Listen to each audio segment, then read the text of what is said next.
श्रीराम समर्थ. श्री ब्रह्मचैतन्य गोंदवलेकर महाराज प्रवचन सेवा 6 जानेवारी. सद्गुरू गोंदवलेकर महाराज सांगतात की नाम रूपाचा संबंध. नाम घेत असताना रूपाचे ध्यान आवश्यक आहे का?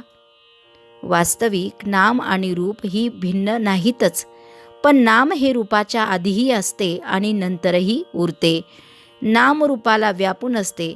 राम जन्माला येण्यापूर्वी वाल्मिकींनी रामायण लिहिले आणि रामाने मागाहून जन्म घेऊन त्यात वर्णन केल्याप्रमाणे आचरण करून दाखविले. म्हणजे रूप अस्तित्वात येण्यापूर्वी नाम होते आणि रूप गेल्यानंतरही आजही नाम शिल्लक आहे. देशकालाच्या पलीकडे जे कायम टिकते ते सत्य होय. प्रत्यक्ष आकाराला आलेली अनेक रूपे नाहीसी झाली तरी त्यांचे नाव टिकून राहते. म्हणजे नाम हे देशकालाच्या मर्यादेच्या पलीकडे असते. म्हणजे ते रूपापेक्षा जास्त सत्य असते. जे सत्य आहे ते श्रेष्ठ असलेच पाहिजे. तेव्हा नाम घेणे ही गोष्ट मुख्य आहे.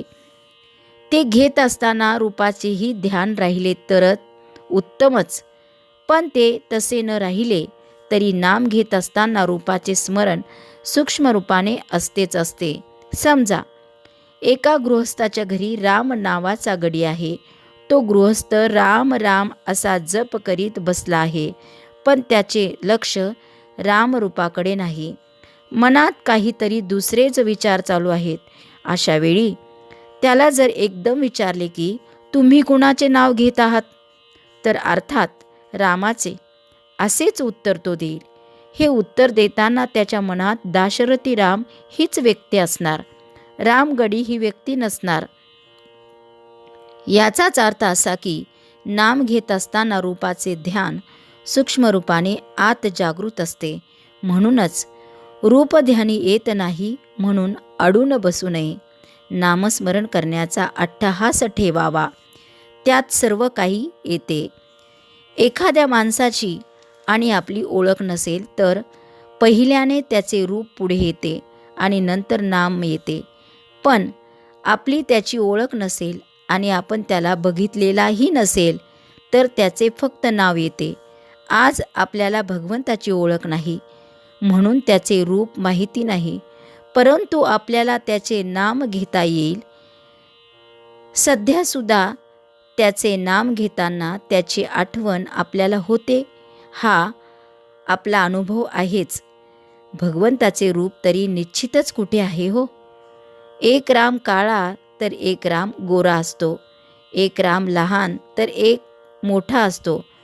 पण सर्व रूपे एका रामाचीच असतात. भगवंत स्वतः अरूप आहे, म्हणून जे रूप आपण त्याला द्यावे तेच त्याचे रूप असते. यासाठी आपण कोणत्याही रूपामध्ये त्याचे ध्यान केले तरी चालते. नामातून अनंत रूपे उत्पन्न होतात आणि अखेर त्यामध्येच ते लीन होतात. म्हणून भगवंताचे नाम श्रेष्ठ आहे. हे त्याचे नाम तुम्ही आवडीने अखंड घ्या आणि आनंदात रहा. आजचे बोधवचन: दानात दान, अन्नदान, उपासनेत उपासना, सगुणाची उपासना आणि साधनात साधन नामस्मरण. जानकी जीवन स्मरण. जय जय राम. श्रीराम जय राम जय जय राम.